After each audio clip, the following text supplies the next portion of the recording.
Hey everybody, my name is Andy Miller, and I just had this kind of random idea that I wanted to share with the world. A couple um, really cool techniques and tips that I learned from teachers before me about how to access and sing like the lowest of the low notes that is especially helpful for low basses and low altos. I mean, it can be used, anybody can use it, but yeah, it's good stuff for us super low basement dwellers. Got to have coffee at 8 o'clock at night. You know what I'm saying?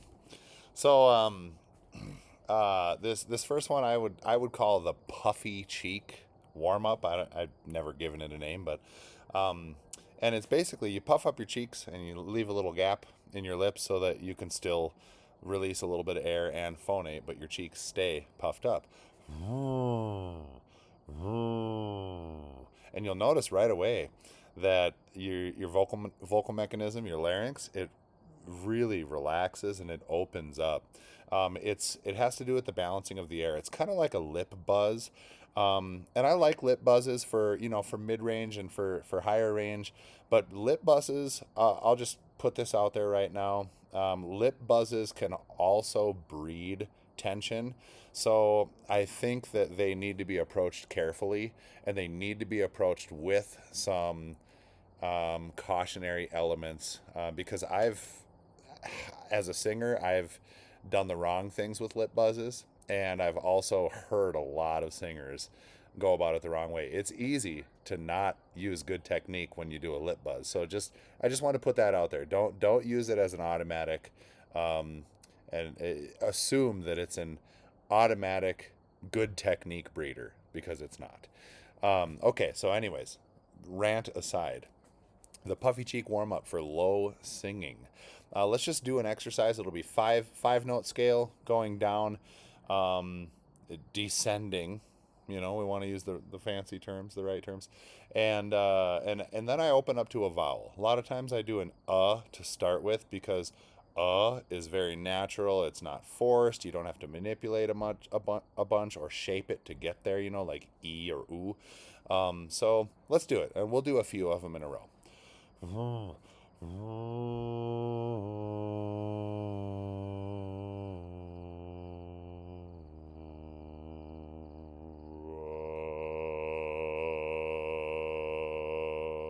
And it's so easy, to open up and make that tone at the bottom and sustain it. It gives the feeling that air is constantly flowing, and then that stays consistent throughout the note.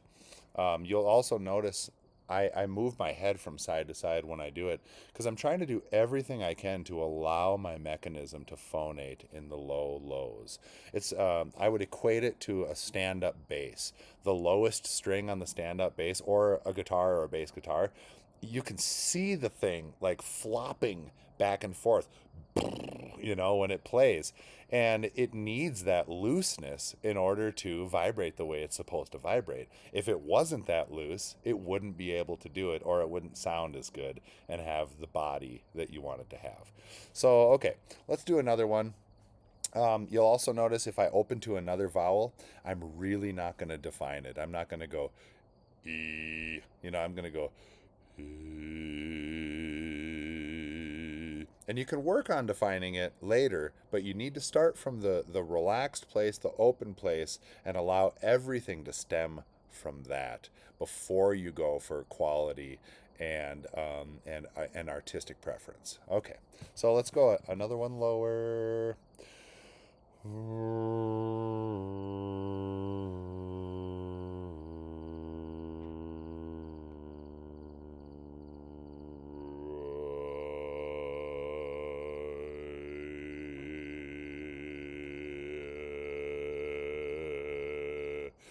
And here's a couple other pointers.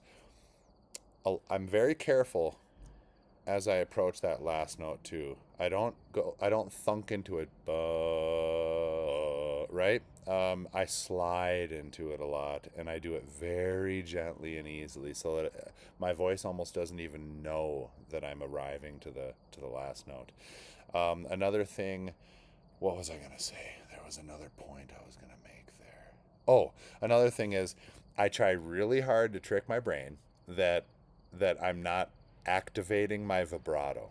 A lot of people, as soon as they make a sound or once they open up from to a vowel, they think it needs to do that like an opera singer or like a normal classical singer. Get that out of there. If vibrato happens naturally, without thinking about it, and challenge your brain to find out, is it out of habit or is it natural? Because some of us have, and this is getting into a whole nother can of worms, but I'll just say it quick. Some of us have developed a vibrato that is unnatural, and we have come to believe that it is natural because it's always there, because we've always done it.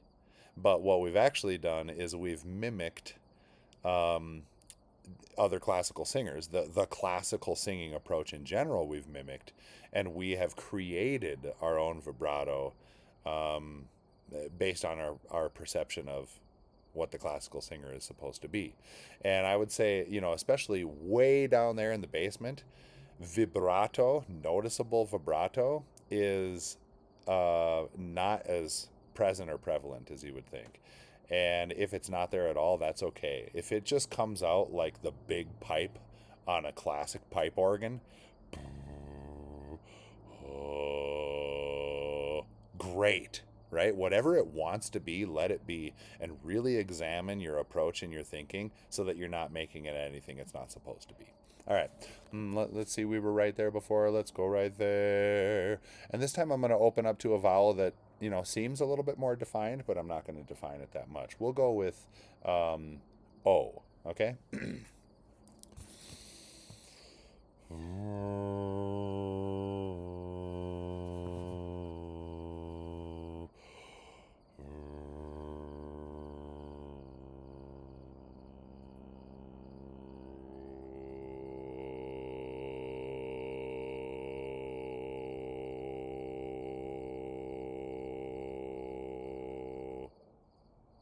Okay. And that you can take that down as low as possible, and it will help you to prevent. It'll help your bases to prevent from frying those low notes, and it will. It does all sorts of good, positive things. Let's go a little bit more. Mm-hmm.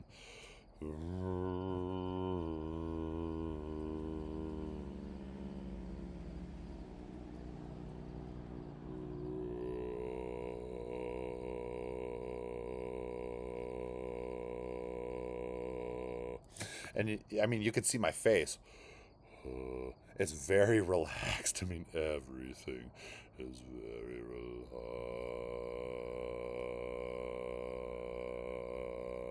relaxed. And that is the number one exercise I have discovered. When I discovered that exercise first, I was able to immediately access notes lower than I had ever before.